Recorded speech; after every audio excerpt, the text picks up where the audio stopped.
Masanto siya agaw. Kumusta Kila? Paggising sa umaga, walisin ko muna yung mga nagkalat na basura. Pati na rin yung mga tuyong dahon.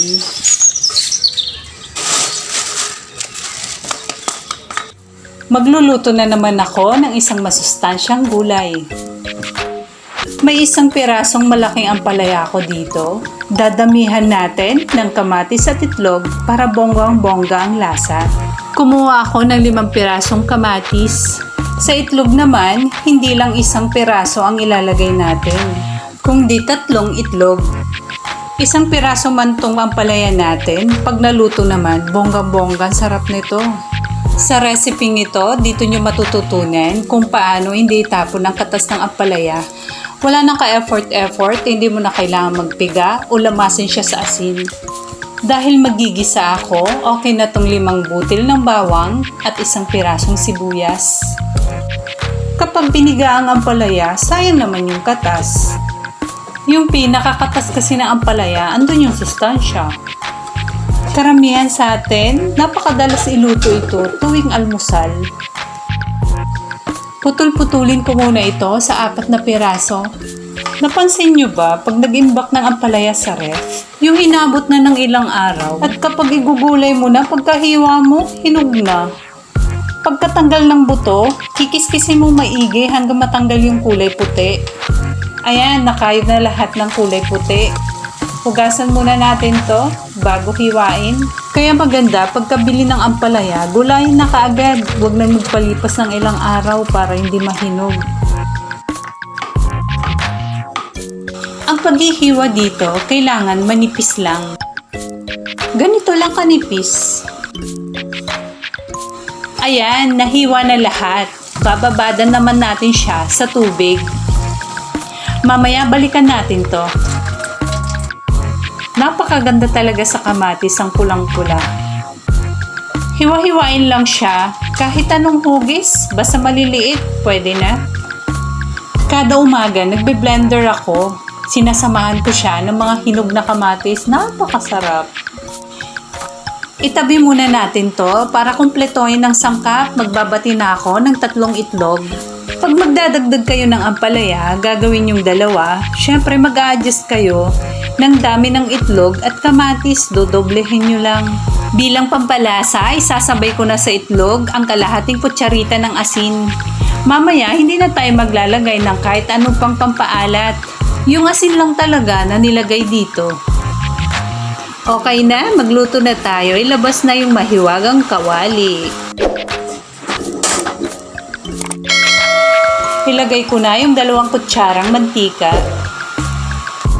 Mainit na yung mantika, ilagay ko na tong 1 sibuyas.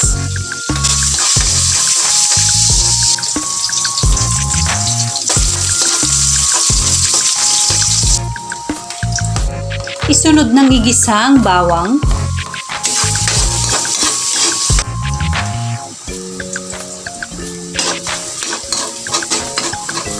Yan, oras na para ilagay ang mga kamatis at ampalaya. Siyempre, tanggalan muna natin sa pagkababad, itapon natin tong tubig.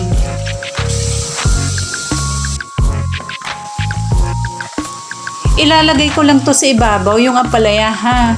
Pero hindi natin hahaluin, ikakalat lang natin para magisa naman siya. Aantayin lang natin hanggang lumambot yung kamatis. Tignan na nga natin kung madudurog na siya. Ayan. Ayan, malambot na. Saka pa lang natin siya hahaluin. 2 o hanggang 3 beses lang. Yung makikita mo lang talaga na naghalo na ang kamatis at ampalaya.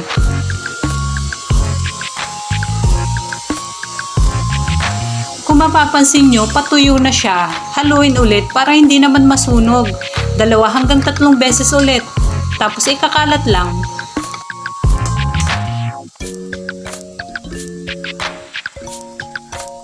Pagkatapos ng 3 minuto, i-check natin kung half cooked na. Ayan, natutusok na. Pwede na nating ilagay yung itlog. Hayaan muna natin siya, huwag munang haluin. Ayan, tumigas na ng konti yung itlog, saka palang hahaluin 2 hanggang 3 beses ulit, tapos ikakalat lang na maayos para pantay ang pagkaluto. Magpalipas lang ng 2 minuto, pagkatapos tikman nyo muna syempre. Okay na yung timpla, patay na natin yung kalan. Tatandaan lang natin, lilimitahan lang ang paghalo sa ampalaya. Kahit anong klaseng luto, siguradong hindi papait. Hindi na kailangan mag-effort pa sa pagpiga o paglamas na asin. Ang ganda ng kulay ng ampalaya natin.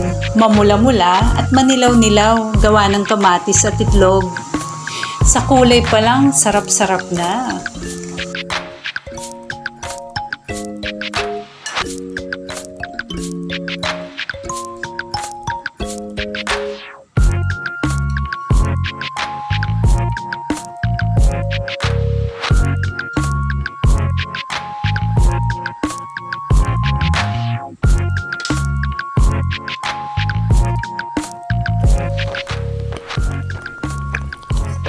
Yan.